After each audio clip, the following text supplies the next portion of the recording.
Paris. But do you think, given its findings, that Seferin should resign? Wow. No.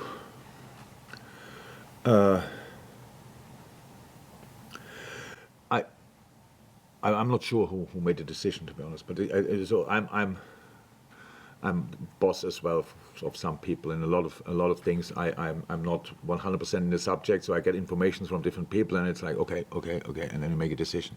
So the better the informations are you get, the better the decisions are. And I don't talk about football or stuff like this. We had this subject, we discussed it another day. So there are other stuff around which I'm still the boss of. So I don't think that Mr. Severin had maybe made a decision, but somebody put all the papers together. What is the best place? What is that? I can't see him going, flying to Paris, flying to wherever, either Rome or Berlin, and it's not that good. There are other people who bring that together. Maybe one of them should have a think. If there's not a better place for him in another job, I don't know. But I think really Paris was the worst possible available in that specific area for that day. So in the short term, not a stadium who is used to it every week, every 2 weeks, like a lot of big stadiums in Europe are, big cities in Europe, where you have that, where they play every 2 weeks, or much more used to go, if you go to, for different reasons. You could have gone to Wembley, obviously. I don't know when it was last time, maybe that doesn't work then, but it was a special situation. You could have gone to Berlin. I'm pretty sure, okay, Madrid is in a rebuild, so, but other places were probably available. So they were, and I really think this was, from the first moment, I thought it's not a good idea, but in the end, this specific place could have been organized much better as well than it was. So in a moment UEFA makes a decision, I think they make it because I think it's right, of course. What other reason could it be? And then some people who work there should have done better, because everybody who was there that knows that the people who worked there were not, didn't know 100% what exactly they are doing. So they were not used for these big crowds. So in that sense, you cannot work with volunteers on a day like this when so many people arrive there. Volunteers for the first time or the second time or whatever, that doesn't work. You need experienced people, and then it can be a great day. But this day, obviously, it was different.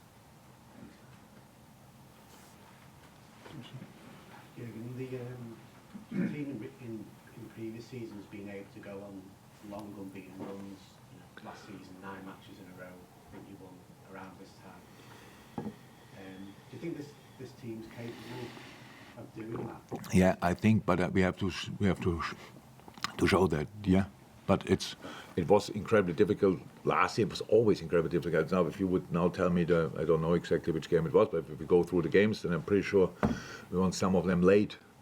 We were not always brilliant. We forced luck here and there, and then we had other games where we were really flying and early lead and these kind of things, different moments. So we didn't have these kind of situations really often. Big part of the season, we sat here and you always ask me, again, 1-0 down. So so we kept that for a pretty long time.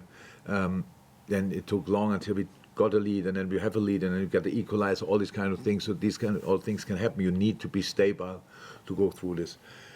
That's the difference in this moment. It felt for me from the games we won against Aston Villa or whatever after the World Cup to this game against Everton. This was us. So the intensity was there. Yes, the goals were counter-attacks, but that when you're as dominant as we are, with all the bad things we did this season, we still have the second most shots on target, I think, at least until last week we had that. We still have the second highest possession, all these kind of things. So it's like, okay, we just should hit the target in the end. That would be, or score from it. That would be really great. But of course, in the end, so counter-attacking goals, I pretty much can't remember. You counter-attacking does not mean you defend deep all the time, and now you have the chance to counter-attack. Yeah, we don't have that situation that often, but there are situations like after set pieces where you can react quick, but different things you need for it, awareness and the runs and all these kind of things, and of course precision with the passes. So, the intensity I loved the most of the game, and not how much we were running, more how intense we were in these moments, because that creates the rhythm for us. And now we have games all 3 days, but that's we worked now long enough again on endurance and everything. So we should be ready. We hopefully can make changes from tomorrow on and stuff like this. People coming back and stay fit. Hopefully, in that moment it could happen, but we don't think it will happen. Just we know tomorrow is Newcastle, nothing else. So and that's already difficult enough. But it must be difficult, much more difficult for Newcastle as well than it was for all the other teams we visited or cities we visited in previous times. Don't Yeah, you mentioned the intensity. Some of the players who've been to the World Cup on Monday night looked sharper. And watching Man City this week, some of their World Cup players have looked a lot sharper since coming back from Qatar. Do you think people have really appreciated how much of a toll it took on them, and it's taken longer for the players to recover to get to the level?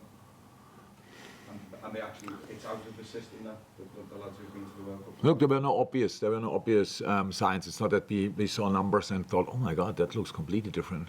But we all know the performance you put on the pitch is related to different things. It's your physical, that's your mental, state, whatever you are. You're ready to go or sick of something that makes a massive difference. How we all know. It was massively influential. It was always clear that it will be massively influential, the World Cup and stuff like this, but some deal better with it and some deal less good with it, but some trained more, some played less, all these kind of things. There's no general thing. The only thing what was for all of them, they were pretty much, especially for the guys who were long there, it was really, really long since the start of the season, and for us, the end of the season, which was the latest possible. Then go again. This is a long year with, for some players, so far, I think a 2.5 week break. So since July 2021. Yeah, so that's really long. So, and of course they had downs, and they all had now. So Birch played exactly this amount of games. Now he was out for a while. Ibu didn't play the amount of games, but played as well the World Cup. Was not always playing, but always in training. So had this break. So the body takes it. So we cannot be prepared for things we never experienced before. So I just hope it will never happen again that you play a World Cup in the middle of the season. So, but it's not to blame for our situation. We talk more about the general situation of footballers, and I said it now thousands of times that we have to make sure that these kind of things will not happen again. We cannot. It's not our problem in the moment, but we cannot bring in more games. Really, that's just. And we did it this time again, and yes, football players are massively influenced by the intensity of the schedule. That's clear. Chris, last one. On the lockdown, and you came third. I think you ranked that. Yeah. I mean, Yeah. Is the feeling similar now if you could get into the top four? Yeah. Yeah. Would be cool, but it's a long way. Thank you, everyone. Thank you.